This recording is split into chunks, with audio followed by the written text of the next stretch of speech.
మీ ఆడపడుచుగా మీ ముందుకు వచ్చేటప్పుడు నా పరిచయం మీకు అవసరమని నేనెవరో చెప్పాలనుకుంటున్నాను.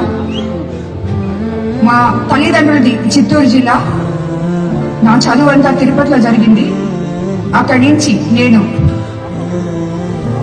నెల్లూరు జిల్లాలోని నల్లపరెడ్డి శ్రీనివాసరెడ్డి గారి చెల్లెలు ఏ ఇంటికైతే కోడలుగా వెళ్లారో అదే ఇంటికి నేను కోడలుగా వెళ్ళడం జరిగింది. అంటే నేను సోమిరెడ్డి చంద్రమోహన్ రెడ్డి తమ్ముడు హర్షవర్ధన్ రెడ్డిని వివాహమాడడం జరిగింది. అనివార్య కారణాల వల్ల ఆయన మరణించడం జరిగింది.